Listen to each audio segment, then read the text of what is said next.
Boker Tov, everyone. It is yet another presentation of Soulful Psalms. It is a delight to be able to do this. I will make the observation that since I'm doing the materials of Kabbalat Shabbat, that is to say Psalm 95, 96, 97, 98, 99, and 29 we've already covered, that these are going to be relatively short presentations. These Psalms share certain things in common, which I'll just acknowledge and move on, and then I'll focus on some particular aspect of each Psalm. So these are not going to be long presentations. So our Psalm for this particular day, we've moved on from Psalm 96 to Psalm 97. And again, it shares a certain commonality with all the Psalms that are used on Friday night during Kabbalat Shabbat. This one, like the others, includes themes of God's dominance in nature. And again, whether we realize it directly or indirectly, this is taking us back to the theme of the 6 days of creation that leads to Shabbat. It is a kind of, in that sense, a mimetic psalm. It's intended to make us think about the process of creation as envisioned in the Bible, and we make use of that. Now, this particular psalm has a couple of features worth noting, and then we'll get to what's really going on here. The first one is that there's a brief reference at the top in the first couple of lines about uh, God as perceived in the celestial realm. Uh, the Lord reigns, let the earth exalt, let the many islands rejoice. Again, this goes back to Psalm 96 and the idea that this almost animist interpretation of topographical features and plants and animals, that they're all singing to God. And then it goes on and says, cloud and dense fog around him, justice and judgment are the base of his throne. So it's an interesting move there because, of course, the old man in the clouds is a very, very literalist reading of God. And it seems initially that that's what it's suggesting here. Uh, God is surrounded by the objects that we can see in the heavens, the clouds, the fog, et cetera, et cetera. However, it then goes on to say, justice and judgment are the base of his throne, or the foundation of his throne.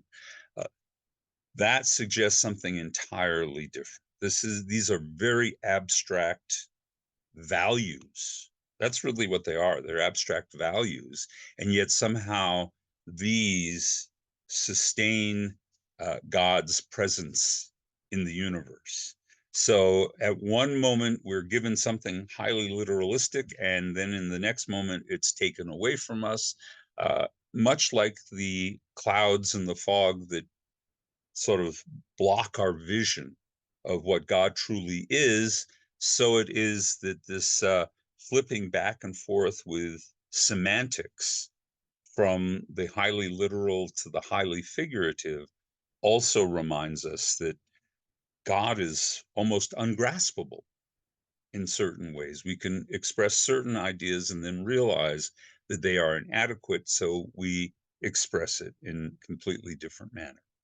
All right, so then it goes on to make a move that is different from Psalm 95 and Psalm 96, because in both of those, they emphasize the idea of the firmness of the world, of its security because of God's creative power. But here, this psalm,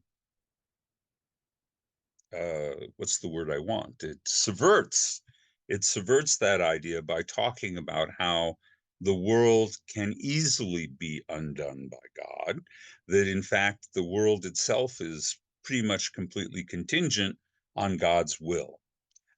His lightning lit up the world, the earth saw and quaked, mountains melted like wax before Adonai, before the master of all the earth. And so we are now told that what we might in one context think of as permanent, enduring, unmovable, immutable, actually is in fact, entirely subject to God's will. And so we have to live with that balance in our lives. We on a daily basis assume that the world is going to be like it was when we went to bed. It's going to not change. It's going to maintain a certain order, and that is, for the most part, highly predictable. But every once in a while, the predictable gets disrupted. There's an earthquake. There is a transformative storm. Each one of these things reshapes the world in ways that we didn't imagine only a few hours before. And that too is the work of the Divine One, the Holy One of Blessing. And so we need to embrace all aspects, the permanence and the impermanence of the world, as being aspects of divine will. Now I'm going to go to the line that we all know and I think is worthwhile, and it is really connected to the Genesis creation story in a way that we don't initially imagine. Those are the final lines of the Psalm. We're looking at 11 and 12. Light is sown for the righteous or for the just, and there is joy for the upright of heart. All right. Isn't light sown for everyone?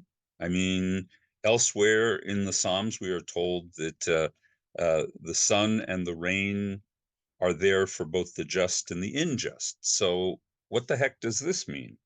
And I think this goes back to the order of creation as it appears in Genesis.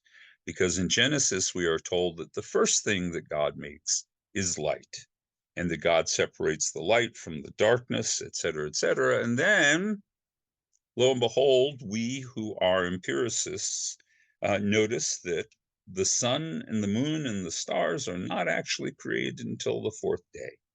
Now, those of us who live entirely in the physicality of the universe are acutely aware that the only reason there is light anywhere in the galaxy, in the universe beyond, is because these lights emanate from stars. And therefore, the idea that there was light the first day in the absence of the sun or any other celestial object that burns is implausible. It doesn't make any sense. So, but if you take the idea of light is sown for the righteous, in other words, it's not a light for everyone, but only for the enlightened, get it? The enlightened, then it becomes clearer that what we're talking about on the first day is the light of wisdom, the light of insight and understanding. It's not visible light that we're talking about on the first day. It is God entering the universe to express a value like righteousness or judgment. Now we're talking about wisdom. And wisdom is created on the first day, and out of wisdom comes the light that is sown for the righteous. So everybody gets to participate in visible light and the full light spectrum that we experience in physics, but not all of us have the privilege of enjoying the light of understanding, the light of self-understanding, the light of insight into the world. This God sets aside for a select few. We'd like to think we're in that select group, but who can be sure? At the very least, we should pursue light. We should pursue enlightenment. That's part of the Jewish task. And if we do that, there will be light that has been sown for us on behalf of God. And so our psalm concludes with the phrase, "Rejoice, O you who are just in the Lord, and acclaim his holy name." if you feel like you can find a degree of light within yourself, if you can feel a sense of enlightenment, then you are the recipient of the special blessing that we find in Psalm 97, that we see expressed at the very beginning of God's creative acts. And that in itself is enough to honor God and celebrate that we have been given this special gift. Thank you for taking time with Psalm 97, and we will continue in our next session.